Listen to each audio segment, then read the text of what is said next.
Bonjour à tous, bienvenue dans les studios du Figaro TV. C'était l'article 37 de la loi de simplification économique. C'était l'article qui supprimait les zones à faible émission. C'était un article qui avait été voté au Sénat et à l'Assemblée nationale. C'est un article qui a été censuré par le Conseil constitutionnel. Dans un instant, la réaction sur ce plateau d'un des chefs de file de la contestation contre ce dispositif des ZFE, l'écrivain Alexandre Jardin.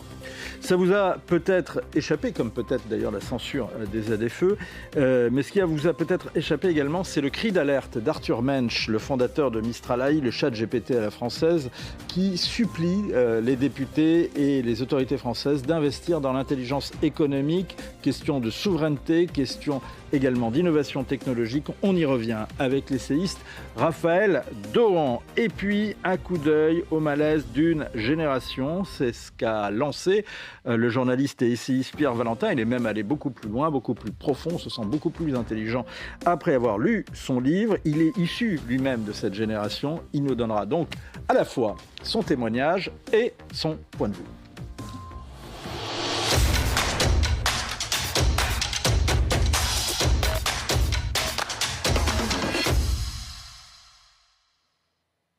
Bonjour Alexandre Jardin. Bonjour.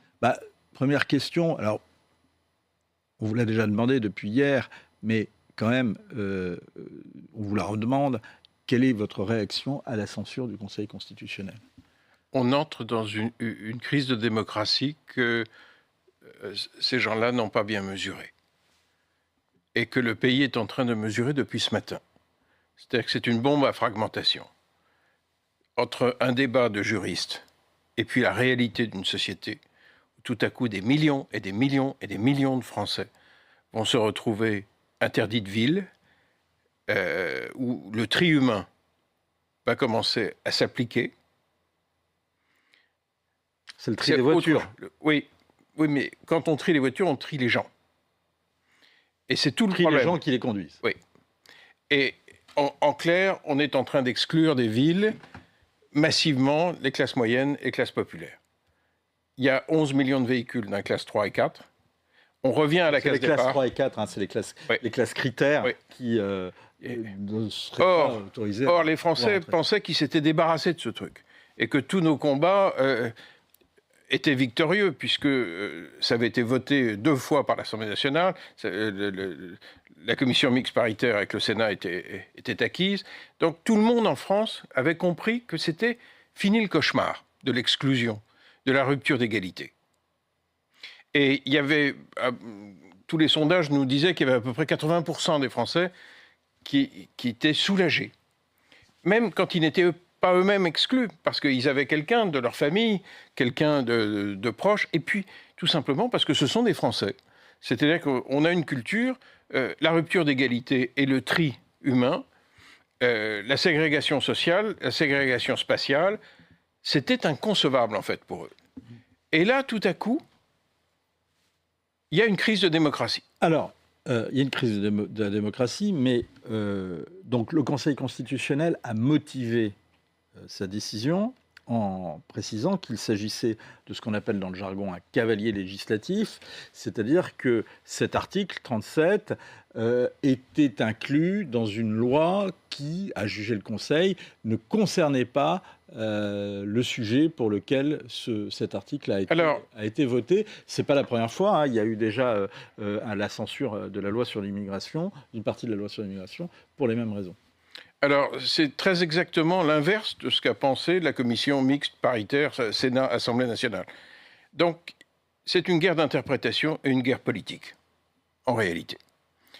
Et donc, on est devant un déni de démocratie qui est quand même fantastique. C'est 1 an et demi. On ne peut pas dire que c'est un déni de démocratie à partir du moment où c'est le Conseil constitutionnel qui fait partie justement de notre dispositif institutionnel qui prend cette décision. Sauf que tout le monde sait comment il est composé. Et tout le monde, dans le Figaro, on a d'ailleurs abondamment commenté chaque nomination, qui est ultra politique et contrôlée par l'exécutif. Donc on a un véritable problème. Et là, je ne vous parle plus d'un problème théorique. C'est-à-dire que les gens vont être virés des villes. Si, très rapidement, la société ne se ressaisit pas Et nous, on va lancer des combats référendaires. Alors, on va y revenir, justement. Peut-être quand même une chose, j'entends votre indignation, je m'y attendais, question, cette censure du Conseil constitutionnel, est-ce que vous avez été quand même, franchement, vraiment surpris? Est-ce que vous ne vous y attendiez pas? Si vous attendiez pas, vous étiez l'un des seuls. Alors, je ne suis pas cynique. Et je pense toujours que des magistrats en France rendent la justice au nom du peuple français. C'est-à-dire en conscience. Il n'avait échappé à personne au Conseil constitutionnel qu'on est dans une crise sociale monumentale. Quand je dis monumentale, la crise du pétrole fait que toutes les classes moyennes et très modestes qui ont un reste à vivre après les frais fixes d'environ 200 € pour le mois, tout à coup ça se réduit à le prix la montée du pétrole bouffe 40 à 50 €. Donc ce sont des populations qui sont très, très, très fragiles. On est dans une crise sociale extraordinairement aiguë que je vois dans mon département de l'Aude, où actuellement les gens roulent à 60 à l'heure. Hein. Ils économisent goutte par goutte.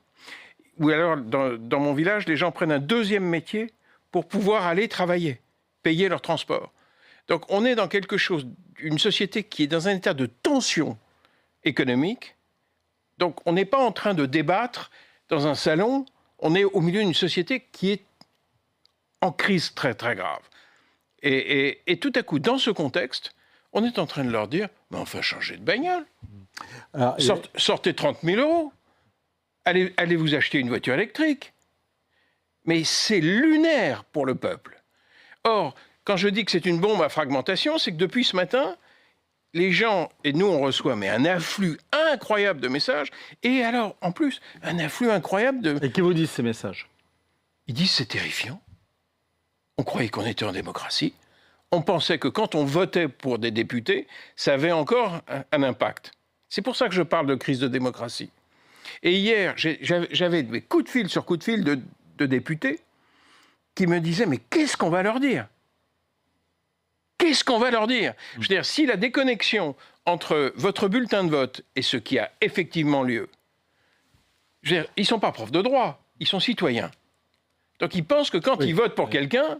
c'est pas parce qu'on est citoyen qu'on va mépriser le droit pour autant, Alexandre Jardin.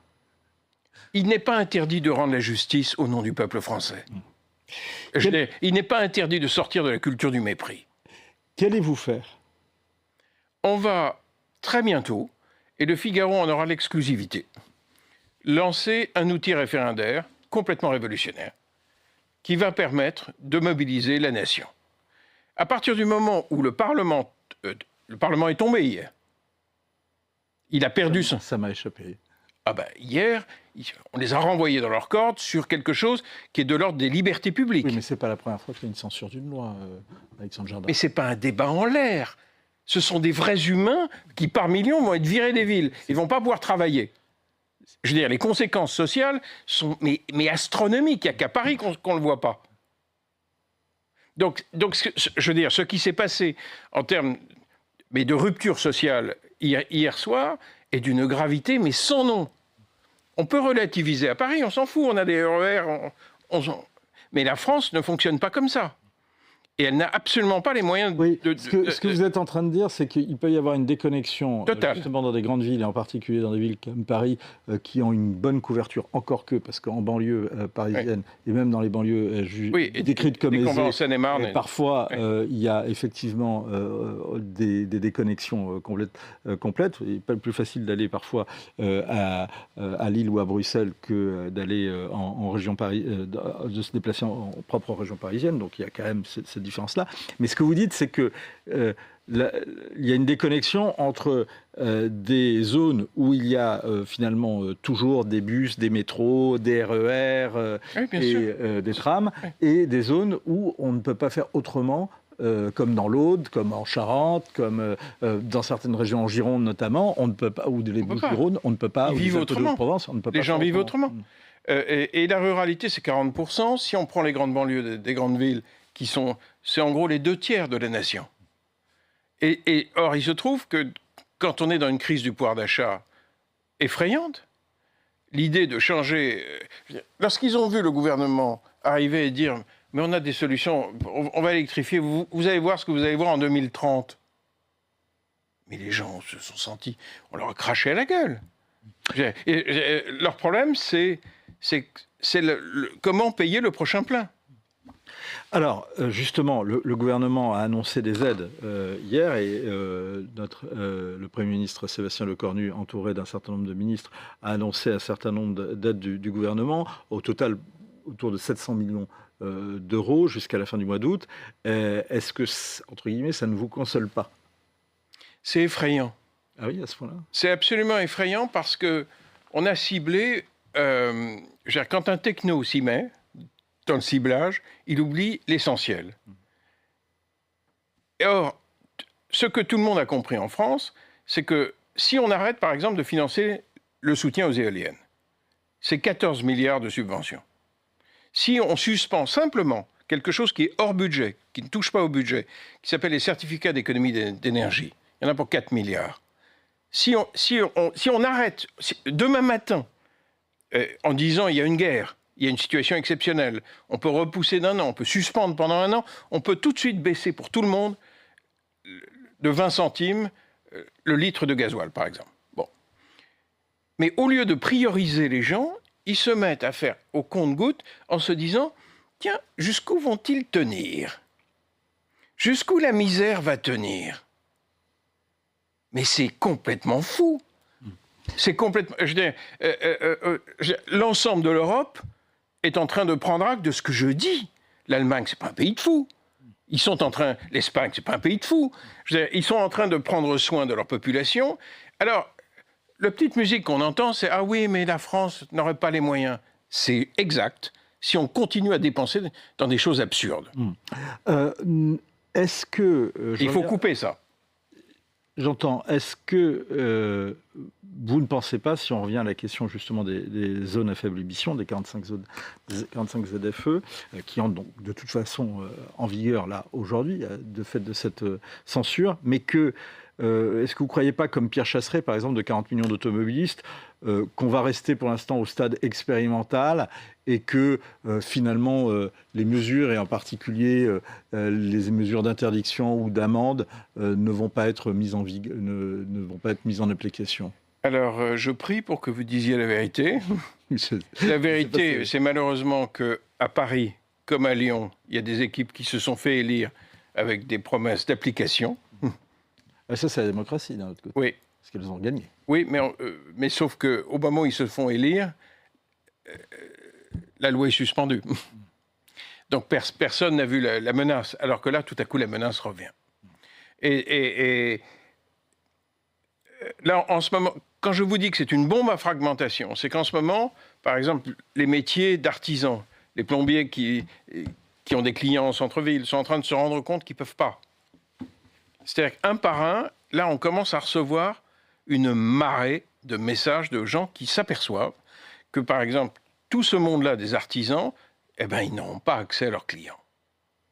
Parce qu'ils n'ont pas les moyens de faire ces changements-là. Très souvent, je pense à un électricien, ils ont une camionnette qui est également leur atelier.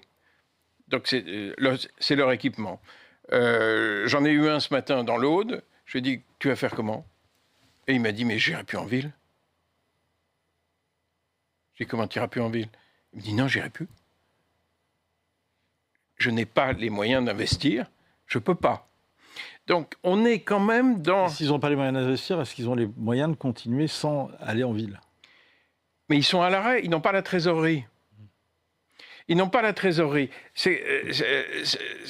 Lorsque je vais partout sur les plateaux supplier le gouvernement d'interrompre les certificats d'économie d'énergie, ils me disent « Oui, mais vous comprenez, les pompes à chaleur, c'est formidable. » Je dis « Mais ces gens n'ont pas la trésorerie. De quoi parlez-vous ? Nous sommes dans une crise sociale majeure. On est vraiment en guerre. On est en train d'encaisser la vague. Donc, est-ce qu'on va prioriser notre peuple en faisant des coupes, et des coupes raisonnables, de suspension à minima, le temps que les marchés redeviennent normaux? Mais il y en a au minimum pour 1 an. Donc, et tout à coup, dans ce contexte, franchement, on a envie de parler d'illuminés. C'était de gens qui ne voient pas la réalité. Et que la politique, c'est pas fait pour emmerder l'humain. Je veux dire, non, mais il y a une partie de la population, alors effectivement, en tout cas une partie des députés, une grosse partie des députés qui étaient favorables à ces zones à faible émission. Donc il y a quand même une partie de l'opinion qui était favorable. Alors, oui, 20%. Vous avez 20% des Français, vous avez 80% des Français qui ont perdu. Et donc, je ne nie pas que ces 20% existent. Mais enfin, on peut peut-être tenir compte du fait de 80% d'une nation. Le député RN Pierre Mérin et la députée LR Anne-Charlotte Blin veulent redéposer un projet de loi. Est-ce que ça vous paraît une bonne idée? Mais de toute urgence. La protection de la nation, mais c'est indispensable. Et tout le mouvement que l'on va lancer va être fait pour que la nation entre en jeu. On ne peut plus avoir une vie publique où, entre petits marquis, on décide du sort d'une population qui est exclue. Il faut remettre le peuple dans les décisions qui, à un moment, le concernent.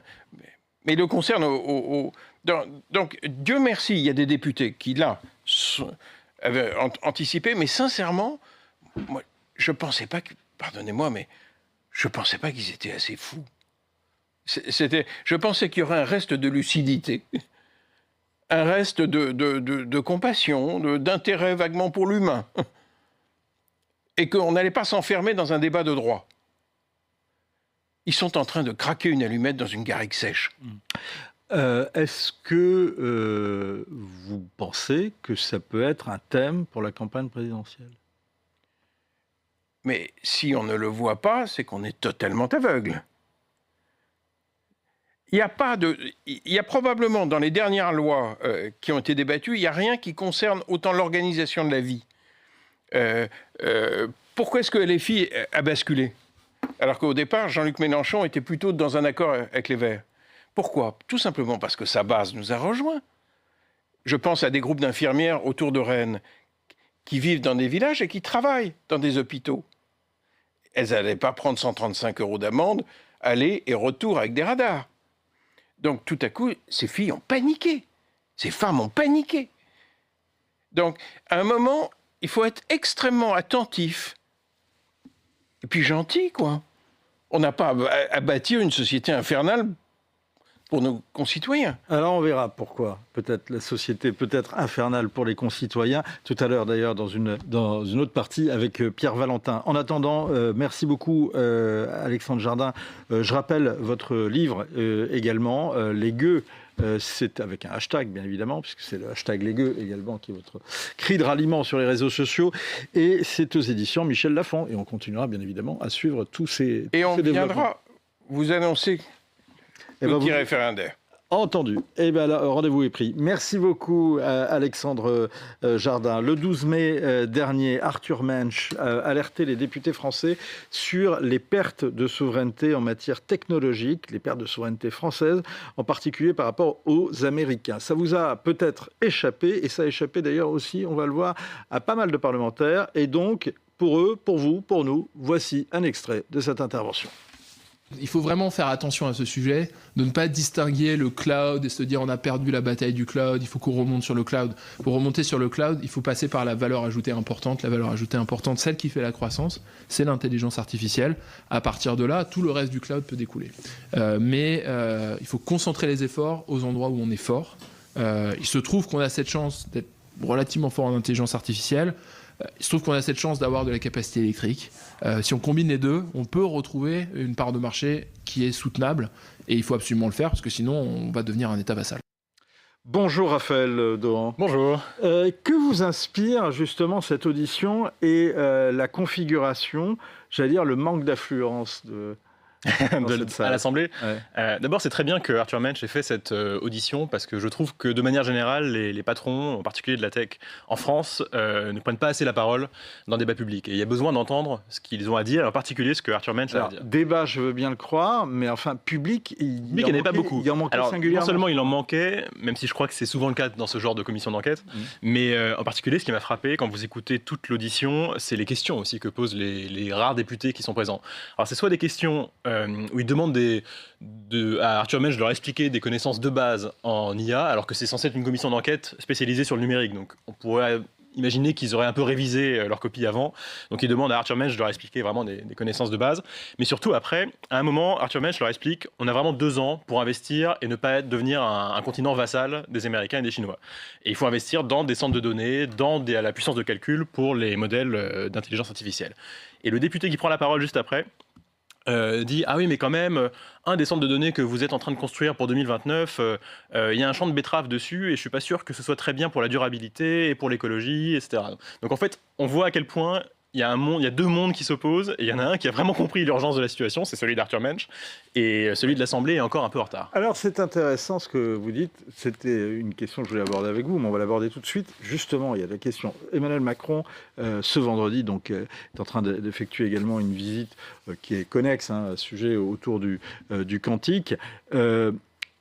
Est-ce qu'il faut encore sacrifier notre agriculture, et en particulier de notre foncier, de nos champs, pour créer ces énormes data centers? On va revenir ensemble peut-être sur l'importance de ces data centers, mais est-ce qu'il faut sacrifier notamment particulièrement une partie de nos terres qui sont, je n'allais pas dire nos terres rares, mais nos terres d'une rare richesse, comme le sont les terres de la Beauce, de la Brie, pour pouvoir créer des data centers, quand on sait qu'il y a toute une partie, tout un pan entier de notre architecture et de notre patrimoine industriel qui, lui, est désaffecté en raison de la désindustrialisation. Est-ce qu'il ne faudrait pas mettre plutôt ces data centers dans ces centres-là, ou renouveler ces centres-là, plutôt que d'aller faire sortir de terre, et d'une terre qui est parfois particulièrement précieuse, ces blocs de béton? La première chose, c'est que ça ne prend pas tant de place que ça.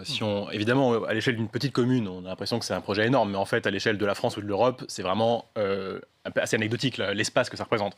Le plus important, c'est plutôt la connexion énergétique. Il faut beaucoup d'énergie pour alimenter ces centres de données. Donc ça réduit un peu le champ des endroits où on peut placer un centre de données. Il faut qu'il soit connecté à la fois donc, à la puissance et à de l'eau pour le refroidissement aussi. Donc c'est ces 2 paramètres qui font que ça peut parfois être un peu difficile de trouver des lieux et que peut-être certains anciens sites industriels ne conviennent pas. Mais le plus important, c'est surtout qu'on est très lent pour le faire et que là, on est en train effectivement de se vassaliser parce que, et par ailleurs, sur l'aspect écologique, Arthur Mensch rappelle à raison que les centres de données qu'on ne construit pas en France et en Europe, où on a une électricité en plus, en tout cas en France, décarbonée grâce au nucléaire, ils seront construits ailleurs, dans des endroits où ce sera en fait beaucoup plus polluant. Donc à la limite, si on voit l'ensemble de l'image et de la situation, il vaut beaucoup mieux qu'on construise très vite, y compris sur des terres agricoles, parce qu'en fait, encore une fois, c'est tout petit.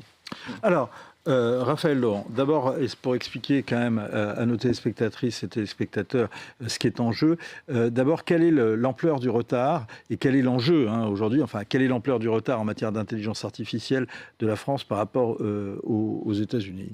Alors, pour mesurer l'ampleur, d'abord, disons qu'on a heureusement Mistral, qui est le seul champion européen qui fait des modèles d'IA qu'on appelle à la frontière, c'est-à-dire au niveau le plus élevé attendu.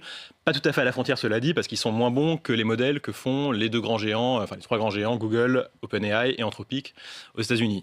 Mais si les modèles sont moins bons, c'est pas parce que l'équipe de Mistral serait moins bonne, au contraire, ils sont excellents, mais qu'ils ont beaucoup moins justement de centres de données et d'ordinateurs sur lesquels entraîner leurs modèles et ensuite les servir.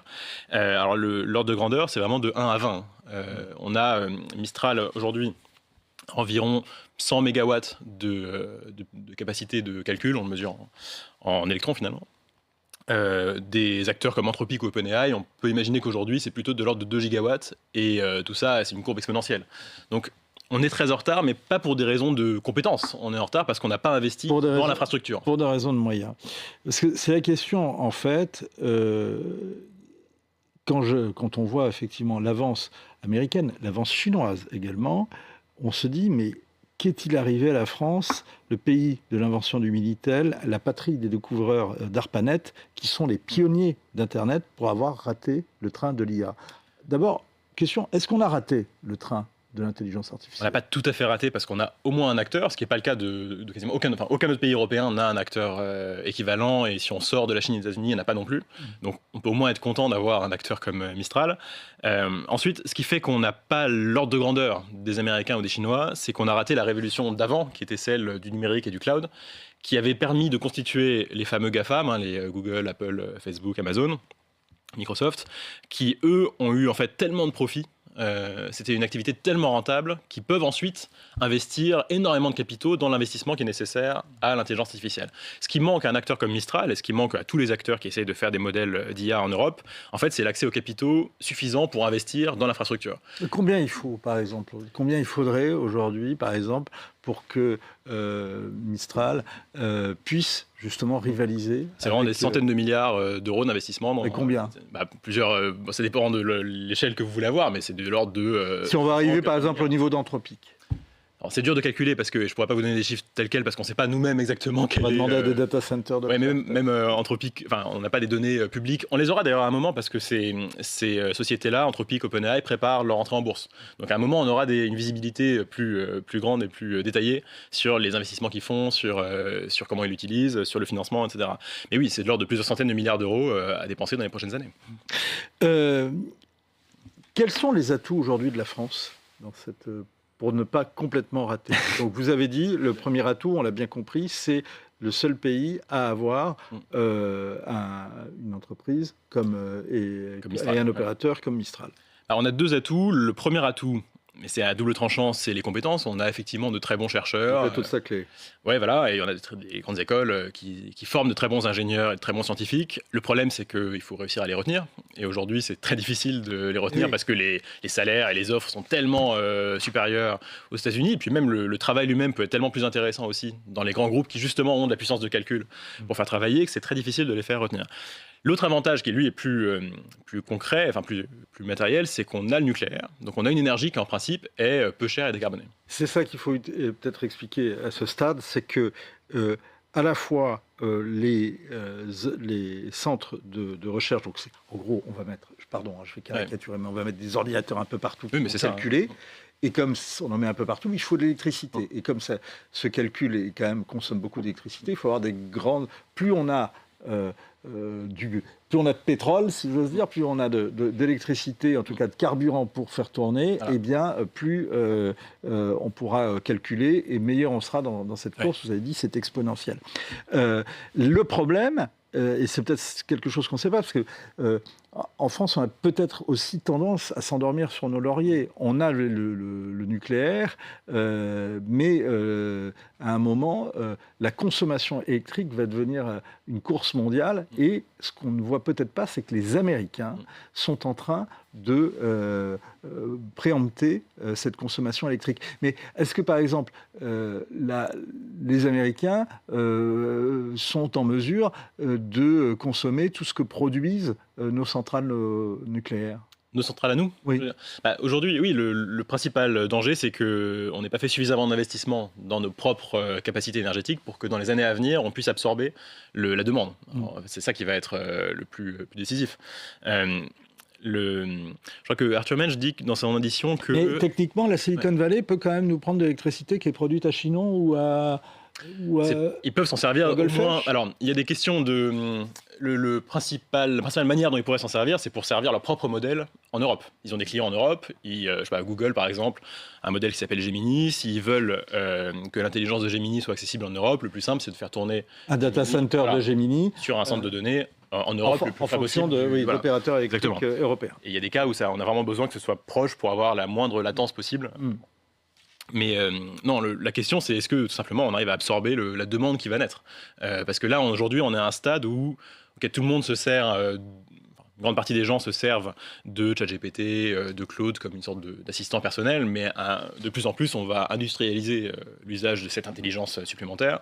Et donc, ça va démultiplier en fait le nombre de mots, de tokens, comme on dit, que doivent générer ces modèles. Et pour ça veut dire encore plus de centres de données et d'électricité. Ça va se démocratiser, ça va s'industrialiser parce que finalement, on va connaître dans le recours au conversationnel, à l'intelligence artificielle, en fait, en gros, en délocalisation de son cerveau et de ses mécanismes, la même révolution que pour le numérique quand on a tout informatisé. C'est ça, et ça va concerner à la fois les individus, mais aussi les organisations. Les entreprises, les administrations vont devoir aussi déléguer une grande partie de leur activité à des machines. C'est un truisme de le dire, mais peut-être que tout le monde n'a pas peut-être conscience de ça, mais l'IA n'est pas une fonctionnalité informatique avancée, c'est une révolution, une rupture comparable à la révolution industrielle et à la révolution informatique. Oui, vraiment. Je pense que la bonne comparaison, c'est de dire que maintenant, l'intelligence machine, mais quand même l'intelligence devient une sorte de ressource quasi, enfin pas naturelle, mais une ressource comme l'électricité ou comme le charbon. Et que toute l'économie va reposer dessus, avec une part de plus en plus grande au fur et à mesure. Et dans les années à venir, on ne reconnaîtra plus vraiment l'économie actuelle parce qu'elle sera pour une grande partie réalisée en fait par des machines intelligentes. Et par des robots. Je voudrais revenir sur un autre point, justement. C'est un point qui a été soulevé par Laurent Alexandre sur le plateau du Figaro TV dans le dernier numéro du Club Le Figaro Idée qu'on a pu voir ce jeudi soir, concernant l'intelligence artificielle. Et je voudrais avoir votre avis sur ce qu'il dit. Moi, je ne suis pas sûr que l'espèce humaine va survivre à l'intelligence artificielle, car effectivement, notre cerveau est has-been par rapport à l'intelligence artificielle. L'intelligence artificielle progresse à une vitesse folle. Bruno l'a dit et je partage ça avec lui. Le coût de l'intelligence artificielle est divisé par 40 chaque année. L'intelligence artificielle galope, elle est quasiment gratuite, elle est mise à jour en permanence, elle progresse très vite. Le cerveau humain est incapable de suivre un tel rythme. Qu'est-ce que vous dites par rapport à ça? Ce que j'ai envie de dire à Laurent Alexandre, oui, mais la technique va plus vite que l'humain. C'est normalement, quand je marche et qu'il y a une automobile qui va à côté, l'automobile va plus vite que moi. C'est pour ça, d'ailleurs, je prends l'automobile. Oui, mais Laurent Alexandre n'a pas tort dans la mesure où maintenant, c'est pas seulement notre capacité à marcher, c'est notre capacité à penser qui se fait concurrencer. Alors, aujourd'hui, en 2026, on n'est pas concurrencé dans tous les domaines. Il y a des chercheurs qui ont ce concept de dire que la frontière de l'intelligence de l'IA, elle est très morcelée, elle est hachée. Il y a des choses sur lesquelles elle est bien meilleure que nous et des choses sur lesquelles elle est moins bonne que nous. C'est possible que ça continue comme ça pendant un petit moment, pendant peut-être assez longtemps d'ailleurs. Il y aura peut-être toujours des zones d'activité dans lesquelles on sera plus efficace qu'elle, on sera plus intelligent qu'elle, mais je ne parierais pas sur le fait qu'à moyen long terme, on n'ait pas des modèles qui soient en fait meilleurs que nous pour tout faire. Auquel cas, je ne suis pas forcément pessimiste d'ailleurs sur la capacité de l'espèce humaine à s'organiser dans un monde radicalement nouveau comme ça. Non, parce que c'est le principe c'est le principe du pilotage. Une voiture va plus vite qu'un humain, mais il faut bien quelqu'un pour penser, pour piloter, pour l'amener, pour accélérer, pour décélérer. Là, on est plutôt dans l'ordre de la machine, de la voiture qui se conduit toute seule et même qui peut, en un certain sens, choisir là où elle doit aller, par quel chemin, et qui fait toutes les actions pour le faire. Le pape Léon XIV est sur le point de publier une encyclique sur la question. Est-ce que vous l'attendez? Qu'est-ce que vous allez guetter dans ce que peut dire justement une conscience comme le pape? Son prédécesseur, Saint Pape Paul VI, disait que l'Église est experte en humanité. Qu'est-ce que vous avez regardé dans ce texte? Je suis curieux par principe. Je serais assez curieux de voir. Non, je n'attends pas particulièrement la position du pape sur ce sujet-là, mais je serais intéressé de savoir si, justement, il prend en compte la possibilité que l'intelligence machine soit meilleure dans tous les domaines que l'intelligence humaine à long terme. À un moment, ça pourrait arriver. Qu'est-ce que ça inspire au pape? Je serais assez curieux de le savoir. Et ce que ça peut inspirer au pape, justement, la question de la science et de la découverte scientifique et de la conscience. Et de la question de la conscience par rapport à l'intelligence artificielle. J'ai tendance à penser qu'il y a beaucoup de débats. D'ailleurs, il y a un aspect un peu religieux de certains créateurs d'intelligence artificielle dans la Silicon Valley qui s'interrogent beaucoup, justement, sur le fait de savoir si telle ou telle intelligence artificielle est consciente. Moi, j'ai tendance à penser que c'est un faux débat, que le mot lui-même, en fait, est très trompeur. C'est un mot dans lequel on s'engouffre en essayant d'y mettre beaucoup de charge morale, et je suis pas sûr. C'est le propre de la conscience, c'est de mettre de la charge morale. Oui, bien sûr. Mais je ne sais pas si c'est utile en fait comme débat à avoir. Pour moi, la question c'est plutôt de savoir si En fait, disons que même une machine qui ne serait pas consciente, quoi que ça veuille dire d'ailleurs, mais qui fait exactement tout comme un humain, elle aurait les mêmes effets sur notre monde et sur notre société. Ce serait un changement civilisationnel quand même, vous voyez. Question sur les capacités de l'intelligence artificielle et puis 2 petites questions sur l'audition d'Arthur Mensch. D'abord, pour vous, vous avez écrit un livre sur la chute de Rome. Vous avez utilisé l'intelligence artificielle dans un de vos dans cet ouvrage. Est-ce que vous ne pensez pas quand même que vous aurez pu faire mieux que ce que vous a donné l'intelligence artificielle ? Alors surtout à l'époque, je pense que oui. C'était en 2023, donc c'était encore au début de la révolution de l'IA générative. Et le but, c'était de voir dans quelle mesure elle était capable d'inventer, alors en l'occurrence d'une histoire qui ne s'est pas passée. Je précise que j'ai trouvé l'idée très intéressante. Hein. L'idée, c'était de faire quelque chose, de lui faire inventer des événements historiques qui ne se sont pas passés, mais pour voir si c'était vraisemblable ou pas et ce qu'on pouvait en tirer comme conséquence. Donc le livre est à moitié écrit par IA et moitié par moi pour commenter d'un point de vue historique ce que fait l'IA. Donc je trouvais ça amusant. Donc vous avez laissé quand même ce qu'a généré l'IA. Ouais. C'est-à-dire que vous n'avez pas dit, bah voilà ce que me propose l'IA et je l'ai réécrit derrière. Le but n'était pas de dire d'utiliser l'IA pour faire un livre que j'aurais signé en mon nom en disant voilà ce que j'ai écrit. En fait, j'ai voulu être transparent et qu'on identifie très bien ce qui a été écrit entièrement par la machine et ce qui est écrit par moi. Ok. Quelle commande publique utiliser aujourd'hui pour pouvoir remonter en puissance dans la bataille de l'intelligence artificielle, puisque c'est ce que préconise Arthur Mensch, se basant en cela sur ce que font les États-Unis et encore plus les Chinois. Les Chinois le font encore plus, absolument. Alors, il y a plein de moyens. Je pense que l'administration elle-même peut utiliser de manière beaucoup plus massive qu'elle ne le fait aujourd'hui, c'est-à-dire quasiment pas, l'intelligence artificielle. L'avantage de ces outils, c'est qu'on échange avec eux dans le langage courant, en français. Donc ça en fait, en un certain sens, les logiciels les plus faciles à utiliser qu'on ait jamais inventés. Et je suis absolument certain que dans un monde idéal, mais techniquement faisable, l'administration française, ce ne serait plus qu'une sorte d'interface où vous pouvez parler et dire voilà, je dois remplir ma déclaration d'impôt, mais j'ai telle difficulté, je ne sais pas très bien quoi faire. Voilà tous les documents, dis-moi s'il en manque et débrouille-toi. Et ce serait ça, en fait, en quelque sorte, l'interface que les Français auraient avec leur administration. Et la machine pourrait leur répondre en disant ah oui, alors il manque une information, il faudrait que tu me dises si ton épouse, etc. Ça, c'est vraiment quelque chose qui est faisable. Vu le niveau justement d'empilement normatif aujourd'hui, il y aurait forcément pas mal de data centers peut-être à créer. Il y aura besoin de beaucoup de tokens, beaucoup de data centers à faire, mais c'est quelque chose que des tokens. Voilà. Quelque chose qui est faisable. Dernière question sur ce plan-là. Est-ce que l'Europe est un soutien aujourd'hui ou un frein ? Bon, ça dépend sur quel plan. L'aspect réglementaire de l'Europe, il est plutôt un frein. D'ailleurs, Arthur Mensch l'a rappelé. Hein. Clairement, le règlement IA, par exemple, qui est encore en cours d'élaboration dans son application, il est plutôt une charge, je pense, pour les startups et pour les nouvelles entreprises qui voudraient se créer en Europe. Le marché lui-même, c'est en principe une bonne chose, mais le principal élément qui manque, et Arthur Mensch l'a rappelé, c'est un marché de capitaux qui permette de lever suffisamment d'argent pour les investissements gigantesques dont on a parlé. Dernière précision, ce qui est intéressant, c'est qu'il n'y a pas eu dans l'IA ce qu'on a vu pourtant dans l'espace ou l'aéronautique, c'est qu'il n'y a pas eu un espèce de champion européen, plusieurs pays qui se sont coalisés pour faire ça. Ça a été un champion national au départ. Vrai. Probablement parce que ça va très vite et que c'est difficile de tenir le rythme. Il fallait que justement une start-up comme celle d'Arthur Mensch naisse pour capter la valeur au moment où ça a été créé. Si on avait attendu de faire un système comme Airbus, on y serait encore. Merci beaucoup. C'est très intéressant. Vous êtes très intéressant. Et ça, vous me le dites sans avoir eu recours à l'intelligence artificielle. Mais ça aurait été intéressant de voir ce qu'elle nous indique sur le sujet. Merci beaucoup, Raphaël Dolan. Faire de la France une démocratie, c'est votre dernier livre. C'est aux éditions Passé Composé. Il date de l'an dernier. Et puis, on recommande également, si Rome n'avait pas chuté, on y reviendra peut-être justement sur la question de l'intelligence artificielle et de l'Uchronie. Et il est fait mention d'ailleurs de ce livre dans un long article de notre consoeur Victor Lemoigne sur justement les écrivains et l'intelligence artificielle, passionnant à retrouver sur le site du Figaro. C'est une génération qui, elle, n'a aucun retard avec le numérique, ni même avec l'intelligence artificielle, mais pourtant, parfois peut-être, elle en serait victime. Elle est en tout cas en plein malaise. C'est ce que radiographie, et c'est peu de le dire, le journaliste et essayiste Pierre Valentin dans son dernier livre, passionnant. C'est un phénomène d'ailleurs qu'avait déjà expliqué ici en plateau, en partie, la psychologue Marie-Estelle Dupont.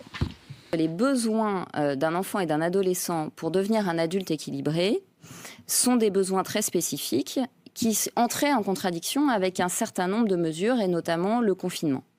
On sait bien, la Société française de pédiatrie l'a dit, que les enfants étaient outillés contre le virus, ils ne l'étaient pas par rapport aux mesures. Et donc, quand les mesures se prolongent dans le temps, que fait l'être humain ?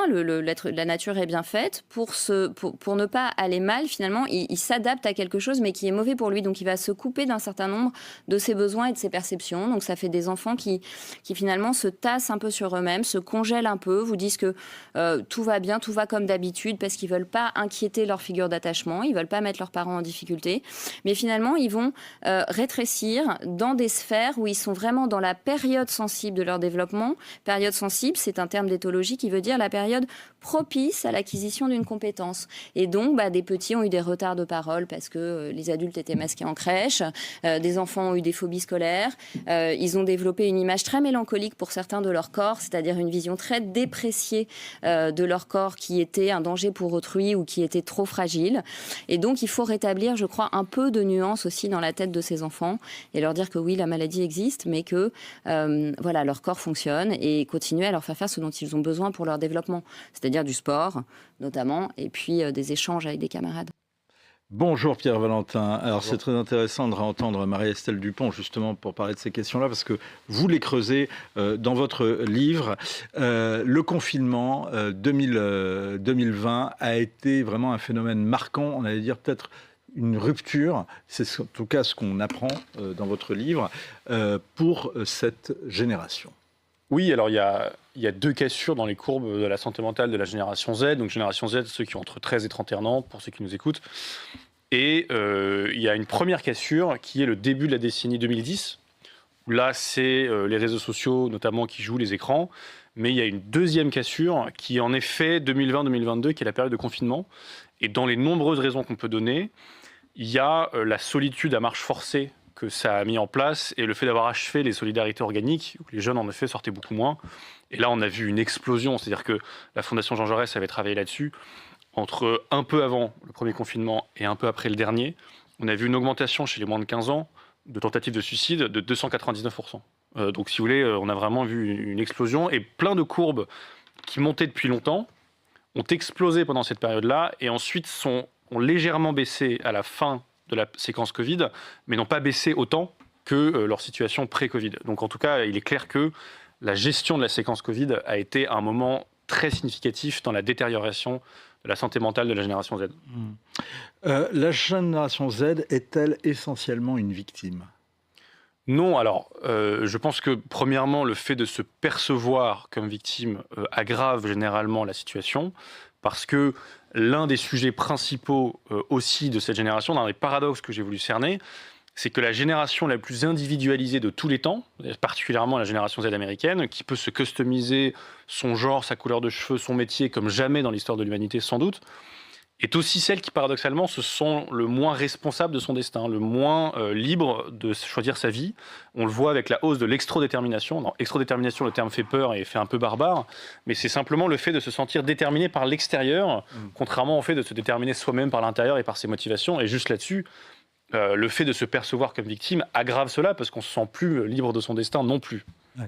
C'est très frappant, il y a beaucoup de paradoxes, on va y revenir dans votre livre, mais une idée me vient en tête, en tous les cas une question me vient en tête, une observation. En fait, c'est une génération où vous dites entre 13 et 31 ans, donc née à la fin des années 90 et jusqu'au début des années 2010. Donc c'est à la fois vous et mes enfants. Mais la question... il y a quelque chose qui est frappant, c'est qu'au début des années 2000, il y a un phénomène qui arrive, notamment en France, en Europe, en Occident, qui est la télé-réalité.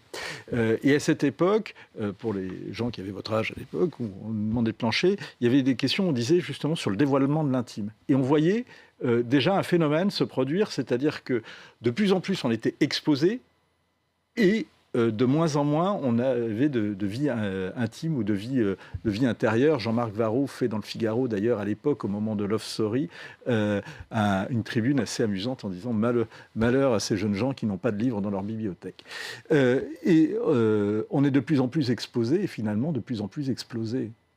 Oui, alors en effet, là où la télé-réalité a anticipé quelque chose, et on pourrait également citer le film Le Truman Show, qui avait bien capté ça, me semble-t-il, c'est que la surexposition au regard social a plein d'effets, parmi lesquels le fait de vivre dans une crainte un peu constante et chronique d'être mal perçu. C'est-à-dire que là aussi, c'est fait partie de ces paradoxes de cette génération, c'est qu'on aurait pu croire que l'individualisation a pour effet, ou est pour effet, pardon, de n'avoir plus rien à faire de ce qu'en pensent les autres. Je me décide moi-même, chacun fait ce qu'il veut et ça ne vous regarde pas.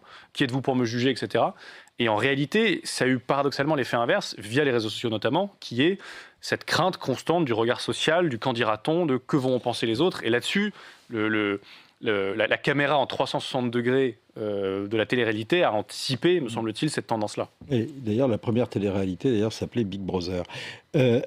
Une de vos thèses centrales, et c'est ça que j'ai trouvé très intéressant dès le début, c'est d'expliquer que pour décrire cette génération et son malaise, on convoque systématiquement la psychiatrie.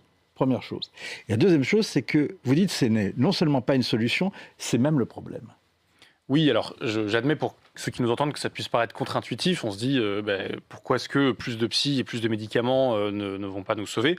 Ça peut aider plein d'individus, bien sûr. Je pense que par contre, ce qui est en train d'avoir lieu, c'est qu'on est en train de rentrer, comme les anglophones avant nous, dans une culture thérapeutique. Une culture thérapeutique, c'est quand la posture qui est jusqu'ici cantonnée au divan et au cabinet de consultation s'évade et vient affecter la société tout entière.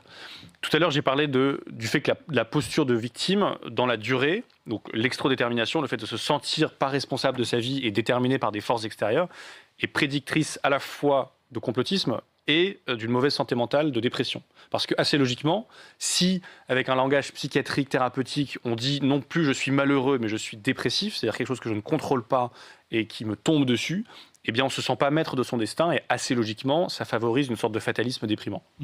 Et un élément très important, très intéressant, on va y revenir, c'est que vous dites, finalement, on convoque systématiquement une espèce d'autorité pour recourir aux problèmes, aux litiges. Finalement, c'est là aussi l'un des paradoxes de cette société individualiste. Bien sûr, on peut prendre un exemple, si on s'imagine dans une entreprise, dans un open space, j'ai un collègue en face de moi qui est bruyant. Dans un contexte... Ça peut arriver. Ça peut arriver. Dans un contexte où il y a encore une forme, je dirais, de débrouillardise sociale et de confiance sociale, confiance interpersonnelle, je me sens capable d'aller le voir pour lui faire un léger reproche et que de part et d'autre, l'interaction soit digérée.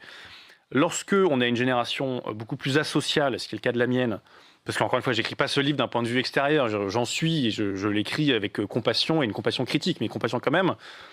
Quand on est dans une génération asociale, on a peur de cette interaction sociale.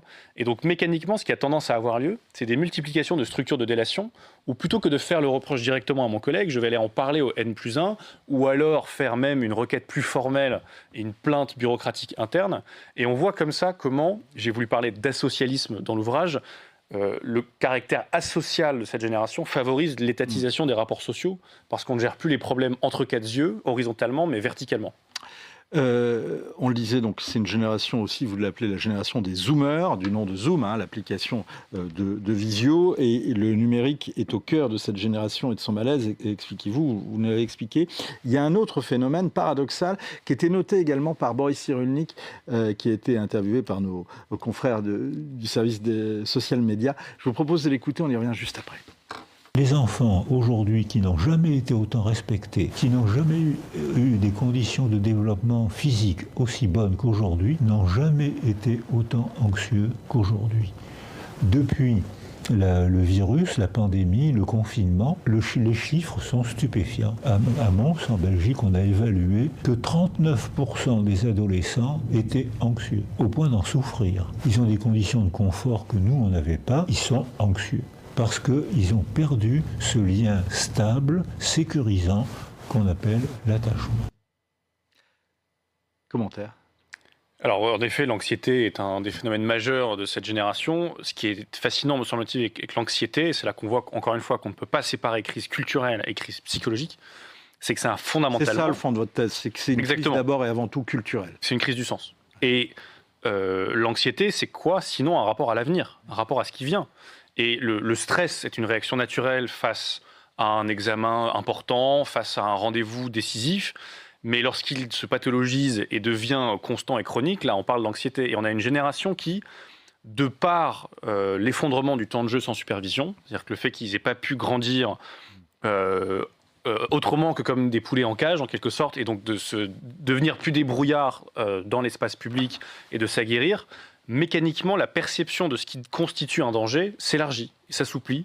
Et donc, typiquement, dans ma génération, il y a plein de jeunes qui ne vont pas réserver dans un restaurant si ils ne peuvent pas le faire en ligne sans contact humain. C'est-à-dire que s'il faut appeler, ils sont anxieux à l'idée de passer ce coup de téléphone. Ça n'est pas si caricatural que ça, je vous assure que c'est assez répandu. Et ça montre comment l'affaissement de la débrouillardise et l'effondrement du temps de jeu sans supervision, mécaniquement, favorise une perception accrue des dangers et donc de l'anxiété. Vous donnez un certain nombre de symptômes, Pierre Valentin, et c'est peut-être l'objection qu'on peut faire, surtout quand on est de notre génération. Et en fait, j'ai l'impression de lire des choses qu'on aurait pu dire sur ma génération, qui est celle, génération Y, où effectivement on ne croit plus au futur. On disait déjà dans les années 80, nos futurs, hein, j'ai 10 ans. Hein. On disait également que société sans père, société sans repère, donc baisse de l'autorité, affaiblissement, on compte sur soi et plus qu'on compte sur toi, et on compte sur toi, ça on le dit à l'État, donc l'assistanat, etc. Tout ça, c'est des choses que l'on observe. La crise de sens et la crise morale, qui peut expliquer même la crise économique, c'est quelque chose qu'on voit même dans les années 90, et peut-être même encore pire, parce qu'à l'époque, il y avait un chômage qui était beaucoup plus fort, même s'il est en train de revenir. Qu'est-ce qui fait la différence aujourd'hui ? Vous expliquez qu'il y a aussi peut-être un phénomène, c'est l'idéologie. Alors, il y a tout un tas de sujets dans votre question. Je dirais que premièrement, aujourd'hui, on a 25% selon l'Institut Montaigne et Terram de 15-29 ans qui sont en dépression. C'est vraiment inédit pour le coup. C'est-à-dire que ça a monté depuis plusieurs années. Santé publique France donnait 20-22% ces dernières années. Ça n'a cessé d'augmenter. Là, ce serait a priori un quart, donc incomparable avec ce qu'on a connu avant. Maintenant, sur le rapport à l'avenir, ce que j'ai essayé de faire dans l'ouvrage, c'est de ne pas rentrer dans la tarte à la crème, optimisme, pessimisme. Est-ce que c'est une génération plus ou moins privilégiée aux victimes que les précédentes ? C'est d'essayer de dire qu'assez objectivement, on a un avenir qui est moins lisible qu'avant. C'est-à-dire qu'aujourd'hui, vous avez reçu juste avant le brillant Raphaël Dohan, que j'ai eu l'occasion de recevoir dans mon émission Transmission il y a un certain temps, qui, lui, rappelle à juste titre que c'est assez difficile de prévoir à 5-10 ans ce que le marché de l'emploi ressemblera via l'IA. On voit pareil en géopolitique. Oui. On est dans une société de mutation et de bouleversement. Exactement, ça va beaucoup plus vite. Mais alors, c'est marrant parce qu'on ne dit pas ah oui, mais c'est formidable, il va y avoir plein d'opportunités. On n'a plus ce réflexe-là. En effet, parce que j'ai voulu... Une crise de l'optimisme. J'ai voulu théoriser... Alors en réalité, les jeunes sont... selon certains sondages, plus optimistes paradoxalement que les plus âgés. C'est pour ça que le clivage que je prends, c'est pas d'abord optimiste, pessimiste, mais lisible, illisible. Et aujourd'hui, typiquement, si on prend Donald Trump en géopolitique, on ne sait pas de quoi demain sera fait, on ne sait pas quel pays sera envahi ou pas, quel pays sera annexé ou pas, et ça rend la carte mondiale, au même titre que le marché de l'emploi avec l'intelligence artificielle, beaucoup plus dur à lire. Et ça, c'est difficile pour des jeunes. Et là, voilà, c'est qu'il y a un malaise par rapport à l'incertitude. C'est ça. 2 dernières questions, réponse rapide. En quoi Mila est un symptôme du monde qui vient ? Alors, j'ai voulu prendre le cas Mila, qui est fascinant, je dirais, de tension, de contradiction, de retournement et de fluidité. Donc déjà, rien qu'avec ça, son côté patchwork, comme dirait Fourquet, est très représentatif, paradoxalement, de cette génération très dure à représenter. J'ai voulu la prendre parce que à une époque, elle disait qu'elle avait un amoureux pansexuel. Donc là, on a un peu le côté, disons, woke de l'époque. Et en même temps, on l'a vu, et on la connaît plus pour ça aujourd'hui, on l'a vu prendre des positions très très éloignées du centre et du centre-gauche sur les questions liées à l'islam et à l'immigration.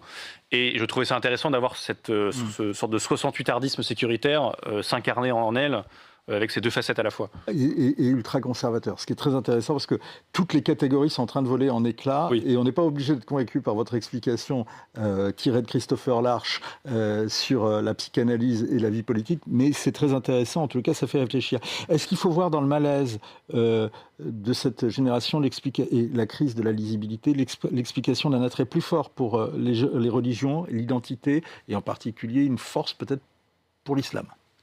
Oui, alors, encore une fois, on ne comprend pas ça si je pense qu'on reste dans le logiciel des années 50, qui était le logiciel des jeunes boomers, qui était de se dire faut se défaire de toutes les cadres, toutes les contraintes et toutes les limites.